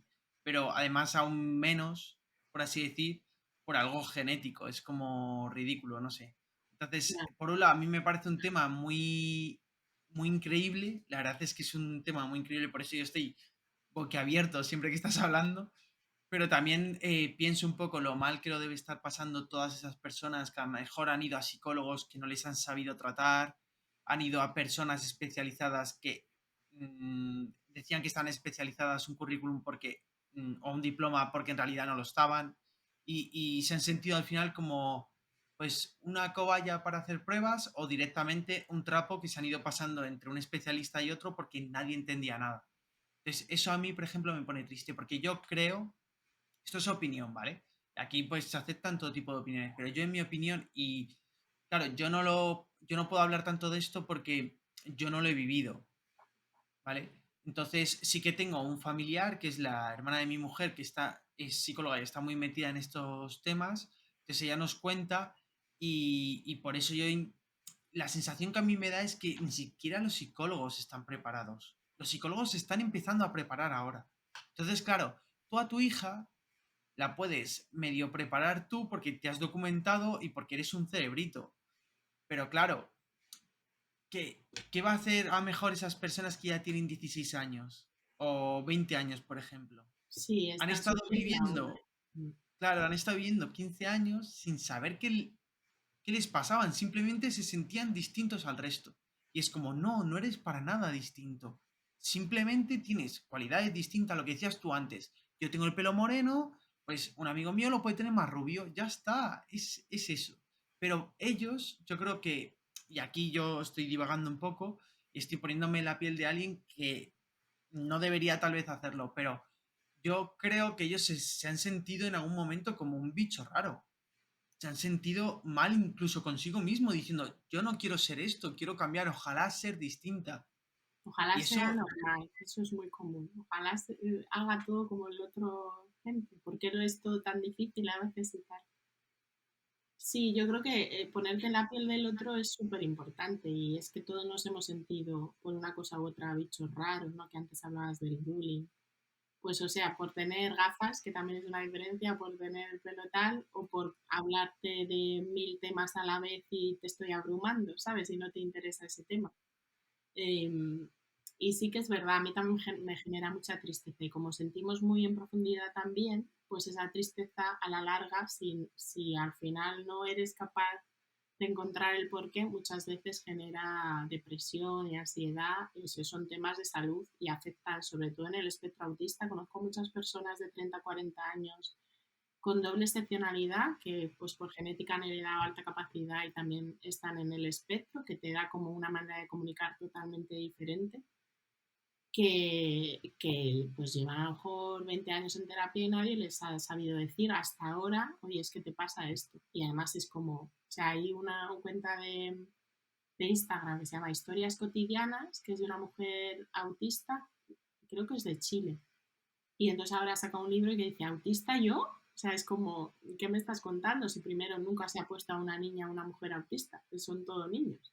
Y después yo hablo y he hecho una carrera y tal, y es como el niño no hablante, eso es un perfil dentro del autismo que es un espectro, pero nadie te ha hablado de que eso ni siquiera podía existir. Lo bueno es que creo que al final las redes y la tecnología nos han permitido algo que no tuvieron nuestros padres, que es conectar. Y al final el sentido de pertenecer y conectar es como algo que nos devuelve muy básico del ser humano, ¿no? Y yo ahora puedo conectar con esas otras personas neurodivergentes, o tú me estás haciendo esta entrevista y alguien lo está escuchando y dice, joder, yo me siento así. Y entonces, por primera vez, se está dando la conectividad neurodivergente. Y esto va a petar todo, porque tú imagínate gente que de repente empieza a encontrar a sus iguales y les motiva tanto lo mal que lo han pasado ellos que no quieren que lo pasen sus hijos o la generación que viene detrás. Y de hecho por eso yo estoy divulgando mucho, porque quiero que mis hijos lo tengan mucho más fácil que lo tuve yo o que lo tienen otras personas con las que yo hablo a menudo y lo han pasado fatal. Y, y está ocurriendo. Y es gracias a la tecnología, porque tú antes nacías en un sitio y conocías a la gente de tu escuela, de tu instituto, a la gente de tu barrio y ya está. Y ahora no conoces a esa gente solo, conoces a mucha. Y entonces, aunque seamos el 1%, que al final no es el 1, que es hasta el 10-15% de la población, si sumas unas neurodivergencias y otras, somos un montón. O sea, tú imagínate el 15% de toda la humanidad. ¿Cuántos somos neurodivergentes? Más de los que creemos, porque yo nunca hubiera pensado que era neurodivergente hasta que me lo pusieron aquí con mis hijos, ¿sabes? Fue como, no, no, tú estás muy equivocada. O sea, tú no puedes llevar a una niña de alta capacidad sin saber que tú eres alta capacidad y qué cosas de ti están llevando a eso. Porque yo siempre percibí que yo aprendía rápido y era inteligente. Pero si tú preguntas a un adulto de alta capacidad si se considera de alta capacidad, la mayoría lleva un sentimiento, y a mí me pasa en la autoestima, de todo lo contrario, te crees tonto. Es así, o sea, tú preguntas a un adulto, ven, voy a hacer las pruebas. Yo, si yo voy a dar menos de la media. ¿Y por qué es? Porque siempre que has tenido un pensamiento divergente te han machacado. ¿Qué tontería dices? Pero ya estás tú, no inventes. En mi casa había una frase mucho que era no inventes y yo ahora lo pienso y digo, ¿cómo te pueden decir no inventes? Inventar es lo mejor que hay. Tú fíjate culturalmente lo que nos dicen desde niños. Sí. No inventes. Madre santa de mi vida. Entonces, No, bueno, sí, sí, queramos hacia un totalmente. futuro mejor, Roberto. Y hay muchos que no lo saben, y incluso tú, que podrías mirar si tienes alguna neurodivergencia. Que eso de querer trabajar en el sector aeroespacial y todas esas curiosidades que tienes tú de muchos campos, a lo mejor van por ahí, ¿eh? Bueno, yo no lo descarto, ¿eh? Yo no lo descarto. Mi mujer me lo ha dicho muchas veces, pero no lo descarto. Lo que pasa es que yo sí que es verdad que he tenido, yo en el fondo creo que he tenido suerte, suerte porque en el colegio siempre se me ha dado bien la parte social, que eso es lo que más también me molesta, porque en el colegio parece que si sacas buenas notas eres un paria y sin embargo si eres el graciosillo y te llevas bien con todo el mundo, parece que eres el puto amo, hablando claro, y no Sí, tiene tienes ningún tipo de sentido. es como llegar a un término medio, de que te vaya bien, pero no demasiado bien para que seas como el empollón, ¿no? O el que a todo el mundo tiene Claro, envidia, que es algo mucho de España, y entonces te machaco. Es un punto medio. Pero sí. Y, ¿sabes una cosa que te iba a decir antes en relación a esto que me dices? Que al final nos encontramos, que es una buena noticia, no solo que haya tecnología, sino que la frecuencia neurodivergente hace que nos juntemos. Y eso es genial, porque es que al final te lo digo por tu caso, no es casualidad que estemos hablando de neurodivergencia tú y yo, sino que a veces lo tenemos tan tapado, porque dices, no, no me ha causado problemas o algo, bueno, no lo has necesitado desenmascararte, pero el día que empieces a tirar del hilo, pues también saldrán muchas cosas, quizá no de que hayas tenido problemas en el cole, pero de cómo sentías tú, yo que sé, en tu familia o con los animales. A mí me pasa mucho, ¿no? Que tengo como mucha conexión con los animales y la gente no entiende. Eso es un gato, un perro, no, no, es un ser. Y me está transmitiendo más conexión profunda que tú. Eso es así. Todo bueno, es así. Así que es que hay animales que transmiten mucho más que personas, también te digo. la mayoría. Sí, sí. Sí, sí. Pues la verdad es que ha sido una charla súper interesante, pero tengo una última pregunta, ¿vale? Sobre este Sí. tema. Y es una pregunta un poco personal que entiendo que a lo mejor digas, no quiero responderla. Y es, tú tienes una hija que es neurodivergente. Me Mm. gustaría saber cómo o quién fue la persona que descubrió y te dijo, oye, que tu hija es, o sea, tienes que tratarla de una manera distinta porque tiene altas capacidades. Cuidado con esto. Pues mira, la primera persona que lo descubrió fui yo. Porque yo veía a mi hija de bebé y yo no hacía más que hablarle a todo el mundo. Pues si es que parece, o sea, era como un adulto metido en el cuerpo de un niño. O sea, te miraba de un bebé, como diciendo, sacarme de este cuerpo, que no me deja moverme, te lo juro. Luego se fijaba en cosas como el mecanismo del columpio con 8 meses, ¿sabes? Tú veías a los niños balanceándose, pues normal, y mi hija estaba así mirando el engranaje, la polea, y me decía, Carlos, papá, que mira el engranaje. Ah, eso es una casualidad. Digo, qué nombre que yo que estoy muchas horas con la niña, mira el engranaje. Y estuve 4 años con ella mientras hacía la startup. Estaba ella conmigo en casa. Hasta los 4 años no empezó al cole. Ahora empiezan sobre los 3 o en la guardería antes. Y yo la observaba tanto que me parecía una cosa y luego tenía la otra parte, la parte de rabietas inmensas porque nadie entendía que el ruido le estaba haciendo daño. O iba a comprar con ella, claro, tenía que hacer la compra y todo con ella, y se me paraba con 2 años a la puerta de la pescadería, que ya no entraba ahí, que olía mucho. O íbamos al baño y entonces se secaba las manos con el secador este súper potente y se tiraba al suelo y se tapaba los oídos. Claro, yo empecé a investigar, ¿esto qué es? Y ahí empecé a reconocerme. Y la gente, cuando tú se lo dices, te lo niega constantemente, constantemente. O sea, es como hay un rechazo brutal a esto porque se ponen a la defensiva o no quieren que te etiqueten como diferente porque es malo, desde tu propia familia hasta todo el entorno, luego escolar y todo. Y al final, con 5 años, yo sabía, o sea, Aroa empezó a no querer ir al cole, o sea, pedía por favor que la dejaran salir antes, como era infantil, y yo estaba de acuerdo, la dejaban salir un poquito antes, cuando ella lo pedía, o no ir, por ejemplo, a la clase de música, que luego ella precisamente tocó el piano con 5 añitos y fue como, no había ido a clase casi a las extraescolares de música por tema sensorial, porque ponía muy alto el piano o tal, y de repente aquello empezó a tocar y fue como, wow. Y entonces ella pedía eso, no sé muy bien por qué, pero no puede estar en la clase de música y le dejaban hacer 2 clases de inglés. En eso, como eran medidas que tomaban ordinarias las profesoras y dimos con unas profes que sí que estaban viendo que eso era una necesidad, sí que hacían como esas pequeñas adaptaciones. Pero luego, cuando ya fuimos a hacerle el screening con 5 años y se confirmó y lo planteamos al colegio, esto es una batalla que todavía no ha acabado y tiene 7 y no reconocen que tenga la alta capacidad, es como alto potencial. Y yo digo, tú sabes que ponerme por escrito eso es una barbaridad, porque toda la alta capacidad es un alto potencial por definición, pero ellos es que no es alta capacidad, es alto potencial. Y es pues por quitárselo del medio.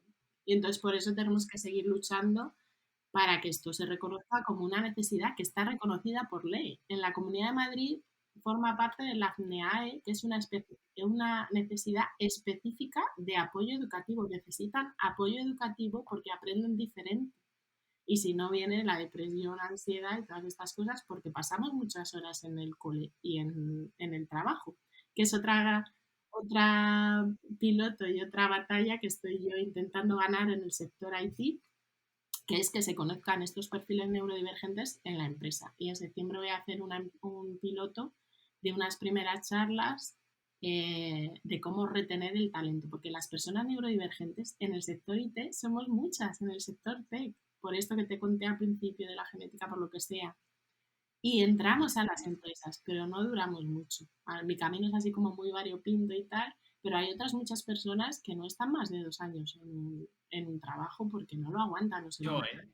No lo montan por yo sus pelos. literalmente lo máximo que he estado en la misma empresa creo que ha sido 2 años y un mes. En el resto, al año, año y pico, suelo irme por motivos diversos, pues porque suele ser sobre todo porque el proyecto que me ofrecen me motiva más. Entonces siento como que voy a crecer más, voy a Lo llegar a un necesario, lo siguiente nivel necesario. de programador y digo, quiero esto.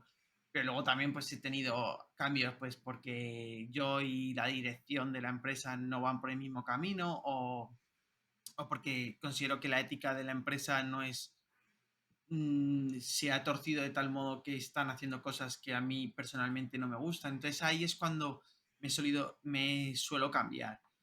Pero, pero sí, sí que es verdad que muchas cosas de las que dices, es que mucha gente en nuestro sector lo hace.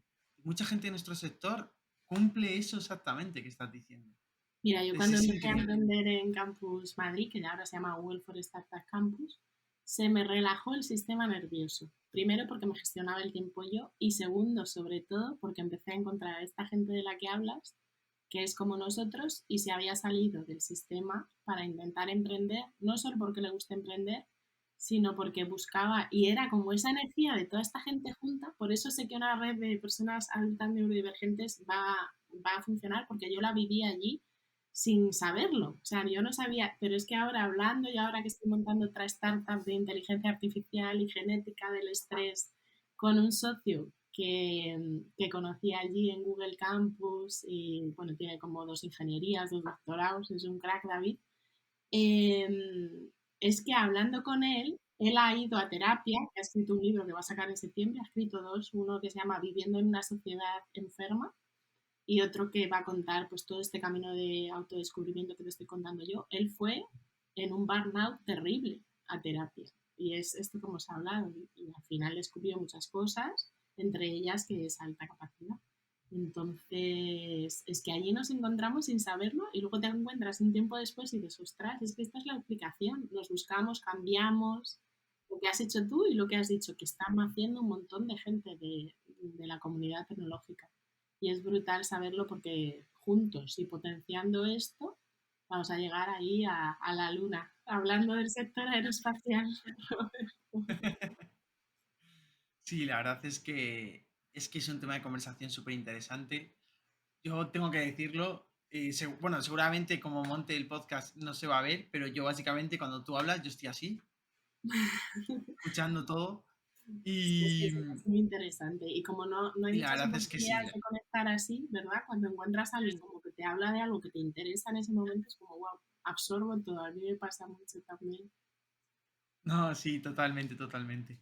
Y yo creo que ahora vamos a ir a la tercera parte del podcast, ¿vale? Lo hemos Eso es. dividido así un poquito como tu vida, luego la parte más de ciencia y ahora vamos a ir a la ronda relámpago de preguntas rápidas.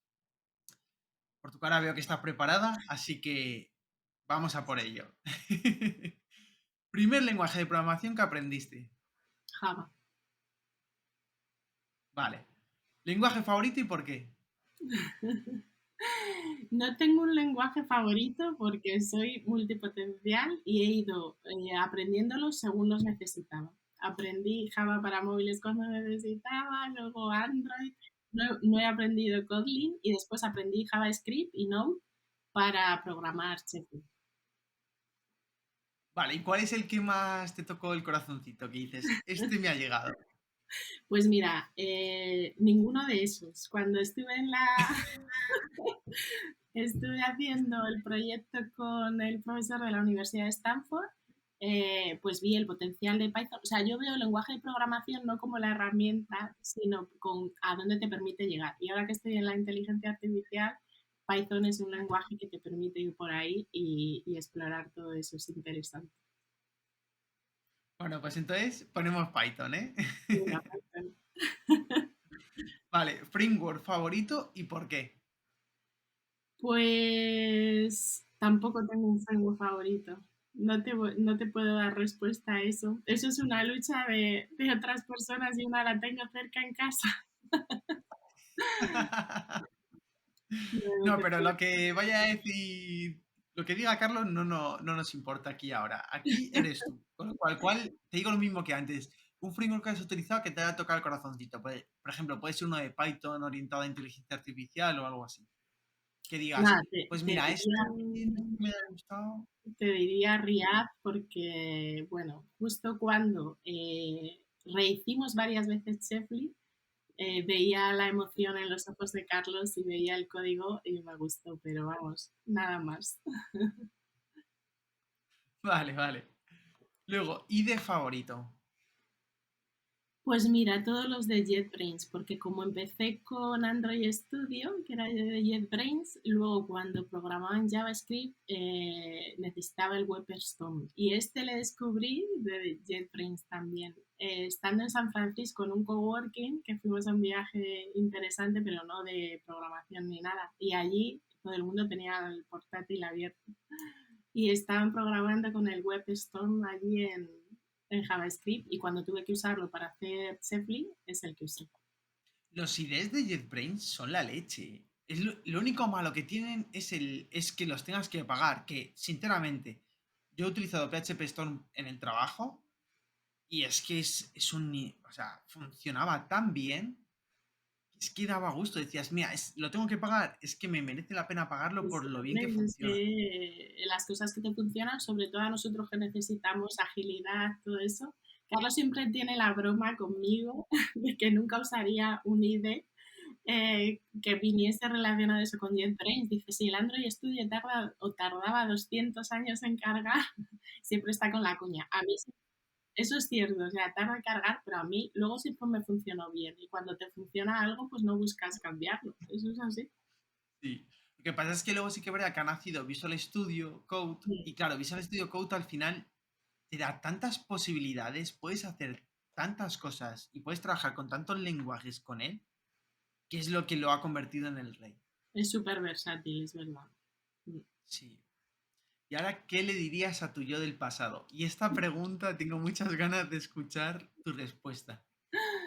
Que siguiera siendo auténtica, que nunca pierda su autenticidad, aunque al mundo no le guste. Es Frase súper tan bonita, de importante. verdad. Sí, o Muy sea, da top, muy igual todo top. el resto de lo que hemos hablado si no sigue siendo auténtico, porque es que al final, si no te vibra ahí el corazoncito, no con los IDEs o los frameworks, sino con la frecuencia esta de verdad de buscar estar bien, ¿sabes? De buscar estar en paz contigo y con el mundo, no sirve de nada el resto. Justo, justo. Qué bonito, ¿eh? Hay que decirlo. Ha quedado bien, ¿no? Ha Precio, quedado de precio. maravilla. Vale, y ahora, ¿cuál crees? Esto es tu opinión, ¿eh? ¿Cuál crees, en tu opinión, que es el mejor lenguaje de programación para aprender? Pues mira, es que lo tengo mucho en casa. Te voy a decir JavaScript.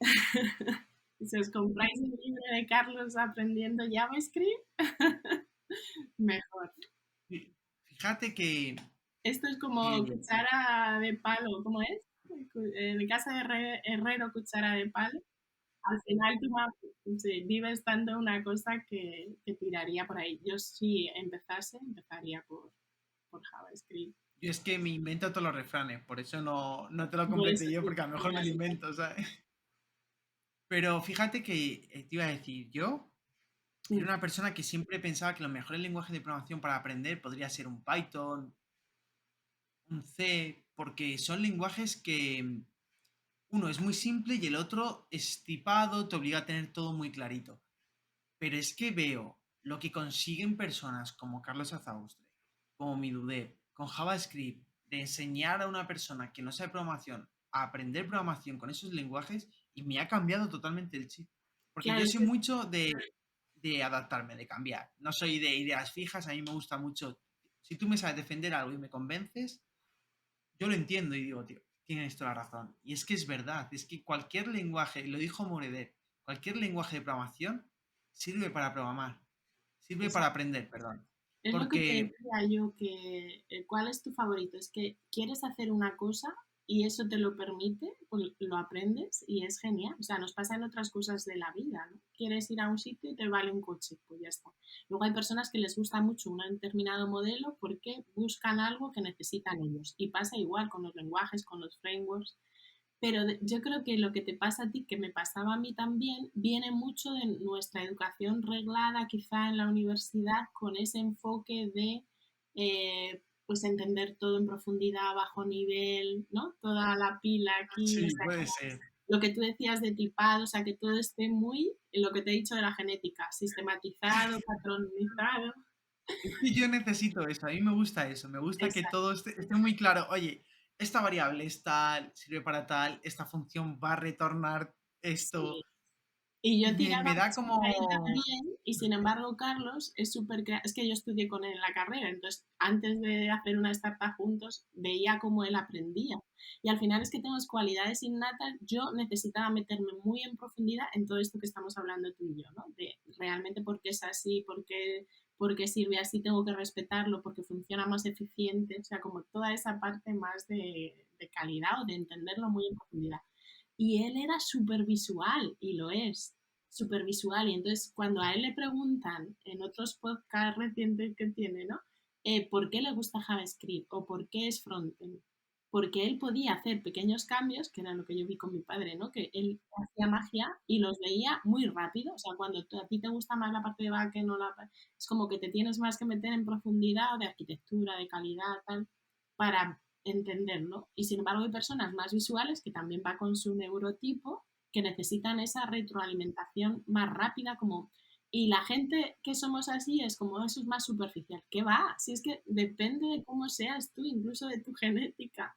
Y es súper válido y súper genial. Y realmente, como tú dices, las personas que están creando contenido alrededor de JavaScript están generando una comunidad que no generamos nosotros, que nos tenemos que meter más en profundidad respecto a programación. Y eso genera No, muchos ojalá. debates y muchas envidias y muchas cosas de gente que dice eso no vale para nada, no vale para nada, solo enseñáis a los FPeros, he llegado, pero yo digo, pero esta gente, y eso viene de una inseguridad propia de decir, jo, yo me meto mucho más en profundidad y no se ve, o sea, la gente no ve todo lo que sabe, sé yo, y eso te genera inseguridad en tu autoestima y es como voy a atacar al otro, hay mucha gente que ataca al otro para sentirse mejor.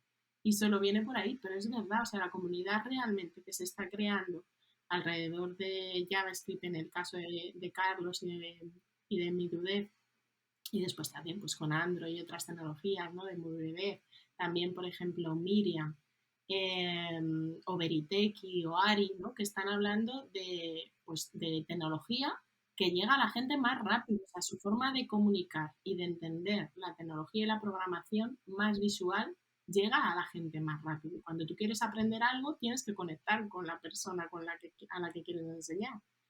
Y es brutal, entonces buen lenguaje para aprender a programar. Y por eso te decía, es que lo tengo en casa y he visto los resultados y soy como tú. O sea, si yo algo veo que funciona y llega a la gente y les hace querer entrar en esa profesión, ole sus ovarios y sus huevos. Así te lo digo.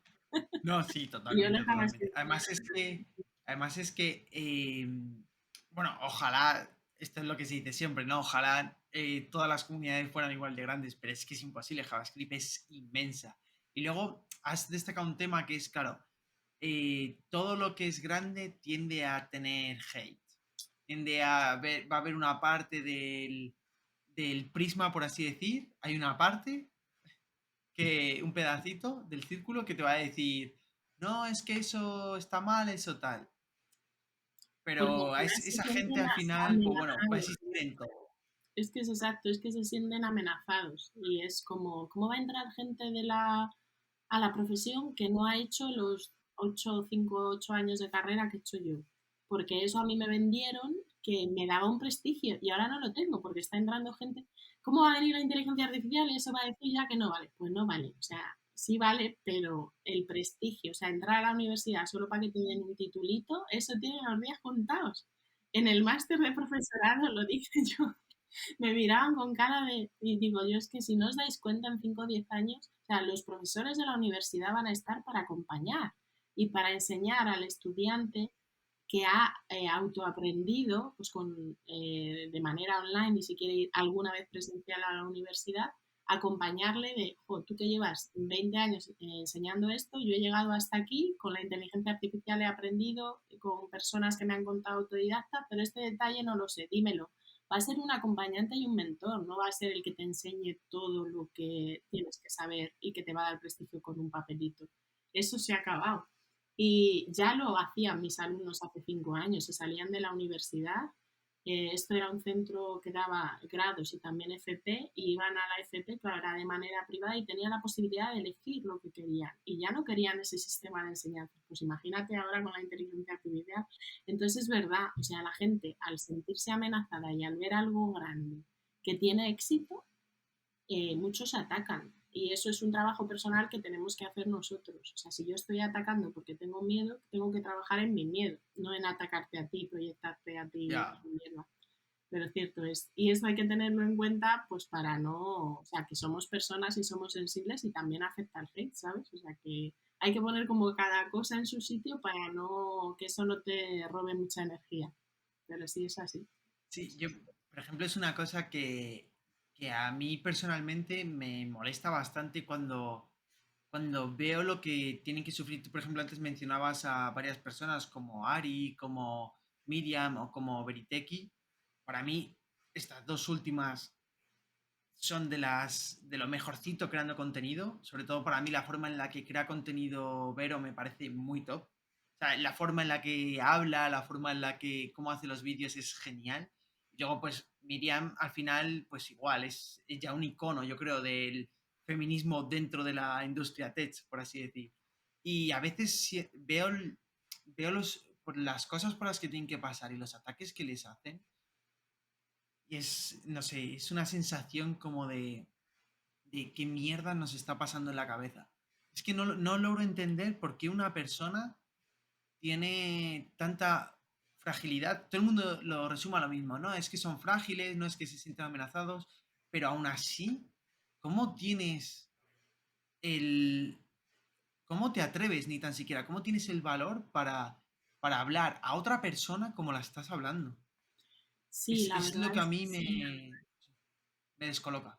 Yo lo que he detectado, porque estuve bastante desconectada de redes un par de años, o sea, nos vinimos al campo a vivir y como que estuve en un periodo de estos de introspección, entendiendo todo esto de lo que hemos estado hablando hasta ahora.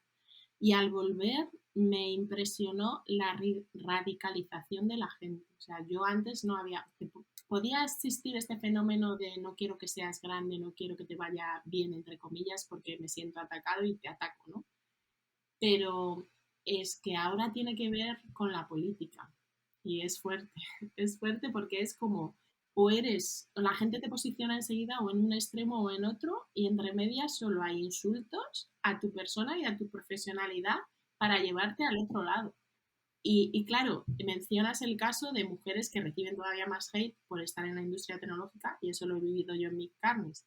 Pero es que el otro día, antes de ayer, puso Rocío Vidal, la gata de Schrödinger, eh, justo una foto que había subido allí y ella a su Instagram y todos los comentarios que lo que tú dices, ¿no? O sea, ¿cómo le pones esto a una persona?